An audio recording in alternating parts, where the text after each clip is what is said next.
योगेश यादव, उमेश यादव जी, राष्ट्रीय अधिवक्ता सभा के महासचिव, राम कृपाल यादव जी, अध्यक्ष यादव महासभा, राम लखन यादव जी, रामधन यादव जी, विधानसभा अध्यक्ष, आलोक सिंह जी, आशुतोष पांडे जी, जिला उपाध्यक्ष समाजवादी पार्टी, वीरू पासी जी, सचिन यादव जी, सदानंद यादव जी, राकेश वर्मा जी, सुभाष वर्मा जी, राम शरण वर्मा जी, हरि कृष्ण यादव जी, रजवंत यादव जी, जसवंत यादव जी, राम शरण शुक्ल जी, बुद्धलाल यादव जी, पूर्व प्रधान करण यादव जी।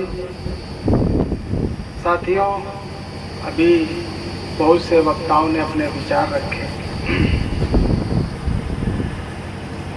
मैं सबसे पहले ये बताना चाहता हूँ कि मैंने प्रतापगढ़ को क्यों चुना। आप सब जानते हैं प्रतापगढ़ एक सामंतवादी जिला है और कोई भी विधानसभा हो उसी के तहत दलित, पिछड़ों, अल्पसंख्यकों को ट्रीट किया जाता है। मैंने सोचा कि अगर मैं वहाँ से सांसद बनूंगा तो आप सबके कुछ काम करवा सकूंगा। यही सोच करके मैंने अखिलेश यादव जी से कहा, जब मुझसे 2022 में कह रहे थे कि एमएलए का चुनाव लड़िए, मैंने एमएलए का चुनाव लड़ने से मना कर दिया और मैंने उनको बता दिया कि मैं प्रतापगढ़ से एमपी का चुनाव लड़ूंगा, क्योंकि हमने देखा था 7 जिलों का मैं प्रतिनिधित्व कर चुका हूं विधान परिषद सदस्य के रूप में। तो मैंने देखा था यहाँ पर लोगों के साथ हमेशा अत्याचार, विशेषकर पिछड़े समाज, दलित समाज, आज भी हो रहा है।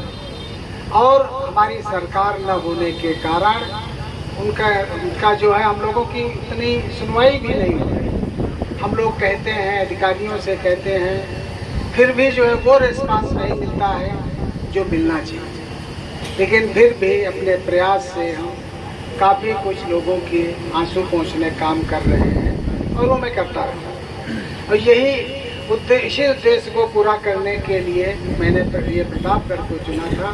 वरना मेरे लिए लखनऊ से लगी हुई भी सीटें थी, वहाँ सब लोग हम देखते थे दलित, पिछड़ा, अल्पसंख्यक समाज के साथ कोई अत्याचार नहीं होता है, सभी लोग सुख चैन से रह रहे हैं। लेकिन जो व्यवस्था यहाँ है वो वहाँ नहीं। और मैं जो पहले भी यहाँ का विधान परिषद सदस्य 18 साल तक हमने प्रतिनिधित्व किया है, उसमें मैंने देखा था ये सब जो विसंगतियाँ थी, उसी को दूर करने के लिए मैं यहाँ आया हूँ और मैं काम कर रहा हूँ। आप ये देखें, करीब 200 के करीब सड़कें हमने अपनी निधि से, भले ही वो 50 मीटर, 60 मीटर, 100 मीटर, 125 मीटर की हों, लगभग 200 सड़कें, उसमें से अधिकांश बन चुकी हैं, जो कुछ रह गई हैं वो बनने जा रही हैं। तो ये सिर्फ और आपको मैं ये भी बता दूँ, ये कहाँ बन रही है, जहाँ पर काम नहीं कराया गया। आप देखें किसी भी गांव में जहाँ पर ठाकुर साहब या पंडित जी का घर है, मैं बहुत ओपनली बोलता हूँ, वहाँ तक सड़क बनी हुई है। अगर दलित समाज आगे एक बस्ती है, पिछड़े समाज के लोग हैं, तो वहाँ सड़क नहीं बनी आज भी। और सभी 5 विधानसभाओं में जिसका मैं प्रतिनिधित्व करता हूँ, इसलिए मैंने सभी केवल उन्हीं सड़कों को चुना है। और आपको ये रामधन जी और ये जो मखदूम मौर्य, ये जो हमारे जो विधानसभा के अध्यक्ष और महामंत्री हैं, इन लोगों ने ही मैक्सिमम वो सड़कें चुनी थी।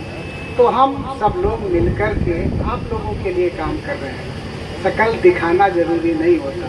हालांकि मैं हर महीने में 3-3, 4-4 बार आता हूँ, लेकिन ये कहो कि सबके दरवाजे ये संभव नहीं है। इसको बहुत स्पष्ट समझें। काम होता है, सांसद के लिए 5 विधानसभाएं हैं, 1 विधानसभा नहीं है। इसलिए कोई ये कहे कि हमेशा जो आपके दरवाजे पर यहाँ से निकले वहाँ से निकले, ये संभव नहीं है। 4 महीना तो पूरे सदन चलता है।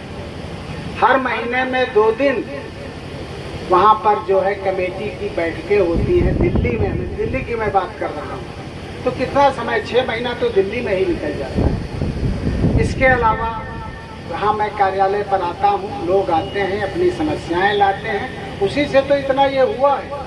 आपको मैं बताऊँ, ये जो 280 सड़कें हमारी स्वीकृत हुई हैं इन 5 विधानसभाओं में, और ये पूरे उत्तर प्रदेश की 1/4 है। आपको मालूम है ये बात कि नहीं? 1/4 सड़कें हमने अपने प्रयास से इसलिए स्वीकृत करा ली। प्रयास तो सबने किए थे, हमारे बहुत से हमारे साथी सांसद अपनी पार्टी के ही, किसी की 10 से ऊपर नहीं हुई, किसी की 10 से ऊपर नहीं, किसी की 5 हुई, किसी की 6 हुई, किसी की 7 हुई, किसी की 4 ही हुई। तो वो ताज्जुब करे थे, आपकी ऐसी इतनी कैसे हो गई? तो मैंने कहा मैं लखनऊ में बैठा हूँ, लखनऊ में हमारे संस्थान हैं, कितने अधिकारी, कितने IAS, कितने वो सब बन के निकल चुके हैं। उन्हीं में से जगह जगह बैठे हुए यहाँ से दिल्ली तक वही लोग हमारी मदद कर देते हैं, जिससे आपको ये लाभ मिल रहा है। असली चीज़ ये है, काम होना चाहिए अपने लोगों के यहाँ। ये नहीं है कि आए नहीं, हमारे दरवाजे नहीं आए। क्या ये संभव है? 25 लाख वोटर हैं, किसी के दरवाजे दरवाजे संभव है जाना? तो ये बातें वो फिजूल की हैं, उड़ाते वही लोग हैं जो हमारे विरोधी हैं, और हमारे पार्टी के ही लोग उसमें हाँ में हाँ मिलाने लगे। तो ये समझना चाहिए आप लोगों को। मैं जिस पर्पज से आया हूँ कि काम होने चाहिए, हमारे लोगों को का भला हो, हमारी निधि से मैक्सिमम लाभ हमारे PDA को मिले, ये मेरा सपना है और ये मैं पूरा कर रहा हूँ, अपने आप कर रहा हूँ। उस पर सोचने की जरूरत नहीं। अगर हमने 250 स्कूलों को वाटर कूलर दे दिए, 2 ही साल तो हुए हैं अभी, क्या क्या कितना आप चाहते हैं? 250 स्कूलों को हमने वो दे दिया वाटर कूलर विद RO, वो भी 1.25 लाख 1.5 लाख का है। तो स्कूलों को इसलिए दिए कि आप सबके बच्चे वहाँ पर, और उसमें भी मैक्सिमम स्कूल आपके PDA के। तो ये सिर्फ इसलिए उन बच्चों को, किसी हमें प्रबंधक या वहाँ के प्रिंसिपल ने नहीं कहा था, किसी प्रबंधक या प्रिंसिपल ने नहीं कहा था कि सिंह साहब ऐसा कर दीजिए। हमने कहा दीजिए, एक साथ लिस्ट बनाइए अपने कितने PDA के स्कूल हैं, उनको सबको दे दो एक तरफ से। और उनके यहाँ लग रहा, पहुँच रहा, तो कहते भैया मैंने तो मांगा नहीं था। तब वो कहते कितने अच्छे सांसद जी हैं, बिना मांगे दे रहे हैं, क्योंकि इससे हमारे बच्चों का लाभ हो रहा है।